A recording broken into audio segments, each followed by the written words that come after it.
बिस्मिल्लाहिर्रहमानिर्रहीम। आज हम डिस्कस करेंगे प्रेजेंट परफेक्ट टेंस को। इसको उर्दू में कहते हैं फ़ेल हाल मुकम्मल। अच्छा, ये टेंस जैसे कि नाम से भी आपको पता चल रहा होगा, इट्स प्रेजेंट परफेक्ट टेंस। ठीक है, फ़ेल हाल मुकम्मल। दैट मीन्स कि ये माजी करीब में किसी काम के मुकम्मल हो जाने को ज़ाहिर करता है। ठीक है, कि जैसे आपने रिसेंटली ही कोई काम कंप्लीट कर दिया है।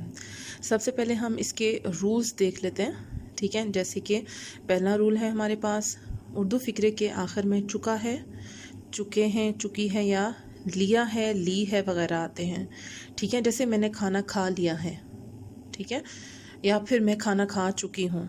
सही, ये इसमें आप इन दोनों सेंटेंसेस में आप देख सकते हैं कि आपको सेंटेंस पढ़ के ही महसूस हो गया होगा या सुन के ही महसूस हो जाना चाहिए कि ये काम रिसेंटली ही कंप्लीट हुआ है। ठीक है, ऑल राइट। अच्छा, सेकंड रूल हमारे पास आ जाता है, इसमें हमेशा वर्ब की थर्ड फॉर्म यूज़ होती है। यह आपने हमेशा याद रखना है कि प्रेजेंट परफेक्ट टेंस में हमेशा आपने थर्ड फॉर्म यूज़ करनी है। ठीक है, सिर्फ थर्ड फॉर्म ही यूज़ होगी। ठीक है, और हेल्पिंग वर्ब इसके हैं हैज़ और हैव। ठीक है, ये दो हेल्पिंग वर्ब हैं जो प्रेजेंट परफेक्ट टेंस में यूज़ होंगे।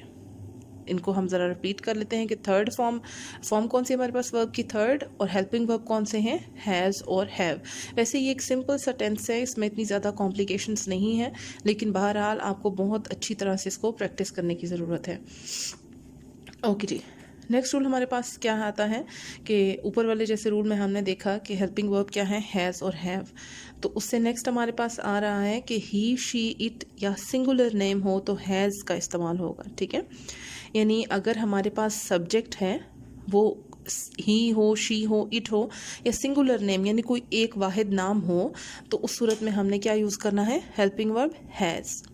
और हैव कहाँ पे आएगा, जहाँ पे हो आई, वी, यू, दे और प्लूरल नाउन। ठीक है, प्लूरल नाउन मीन्स कि एक से ज़्यादा नाम हो, तो वहाँ पे हमने हैव का इस्तेमाल करना है।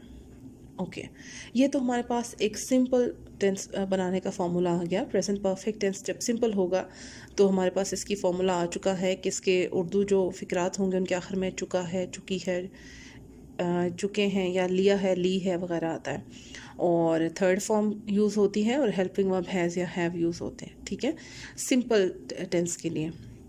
अब आता है कि अगर हमारे पास टेंस जो है वो नेगेटिव हो या मनफी फ़िक्रा हो, जैसा कि मैंने खाना नहीं खा लिया है। ठीक है, यानी जब आपने किसी चीज़ के, किसी काम के होने की नफ़ी करनी है, तो उस सूरत में क्या होगा, आपने हैज़ या हैव यानी जो भी आपके हेल्पिंग वर्ब होंगे उसके फ़ौरन बाद आपने नॉट का इस्तेमाल करना है। ठीक है, बाकी सेंटेंस स्ट्रक्चर बिल्कुल सेम रहेगा। आपने ऊपर वाले जो है रूल्स को यूज़ करके सेंटेंस बनाना है। बस आपने एक काम करना है कि जो आपका हेल्पिंग वर्ब है, जो भी सेंटेंस के अकॉर्डिंगली आपके पास है, हैज़ है या हैव है, जो भी है, उसके बाद आपने नॉट का इस्तेमाल करना है। ठीक है, ओके जी। नेक्स्ट हमारे पास आ जाता है कि हमारे पास इंटरोगेटिव सेंटेंसेस यानी सवालिया फ़िक्रात हों तो उनको हमने कैसे सॉर्ट आउट करना है, उनको कैसे उनको ट्रांसलेट करना है। सवालिया फ़िक्रात में जो भी हमारा हेल्पिंग वर्ब होता है वो हम फ़िक्रे के शुरू में लिखते हैं। ठीक है, ये सारे आपने टेंसेस में याद रखना है कि हेल्पिंग वर्ब जो भी सेंटेंस में यूज़ हो रहा होगा उसको हमने स्टार्ट में जुमले के लिख देना है। ठीक है, ये सेंटेंस इनमें रूल्स ऑलमोस्ट सेम ही हो रहे होते हैं। ठीक है, सिर्फ हेल्पिंग वर्ब फॉर्म डिफरेंट हो जाती है। ठीक है, और ये एक कुछ चंद चीज़ें अलग होती हैं, जैसे कि नेगेटिव फ़िक्रा जहाँ पे भी आएगा उसके वहाँ पे हेल्पिंग वर्ब के बाद आपने नोट लगाना है। जो हमारे पास सवालिया फ़िक्रा होगा किसी भी टेंस का हो, उसमें से हमने हेल्पिंग वर्ब को जुमले के शुरू में ले आना है। This is as simple as that. इसमें कोई इतनी रॉकेट साइंस नहीं है, बस आपको बहुत अपने एक प्रेजेंस ऑफ माइंड आपको चाहिए इनको अंडरस्टैंड करने में।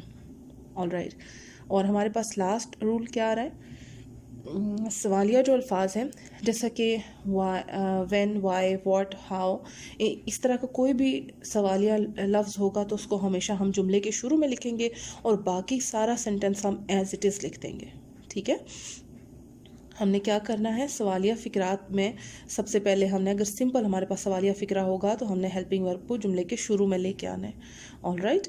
और अगर हमारे पास सवालिया फ़िक्रे में हाउ, व्हाट, व्हाई, व्हेन जैसे अल्फाज भी हों तो हमने उनको सबसे स्टार्ट में लिखना है और बाकी उसके बाद हेल्पिंग वर्ब और बाकी सारा जुमला हमने एज इट इज़ लिख देना है। All right. ये है हमारे पास present perfect tense. Excuse me. Okay, एक दफ़ा फिर आप इसको मैं रिपीट कर रही हूँ आपके लिए।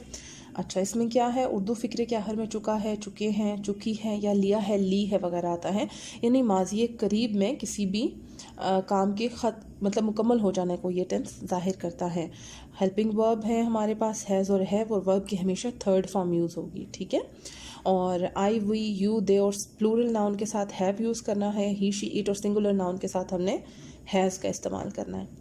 ओके, और जो नेगेटिव फ़िक्रात हैं उसमें हेल्पिंग वर्ब के बाद हमने नॉट लगाना है, और सवालिया फ़िक्रात में हमने हेल्पिंग वर्ब को जुमले के शुरू में ले आना है, ठीक है। सवालिया अल्फाज जैसे कि हाउ, वाई, व्हेन, व्हाट जैसे अल्फाज को हमने हमेशा जुमले के शुरू में लिखना है और बाकी सारा का सारा सेंटेंस हमने एज इट इज़ लिख देना है, ठीक है।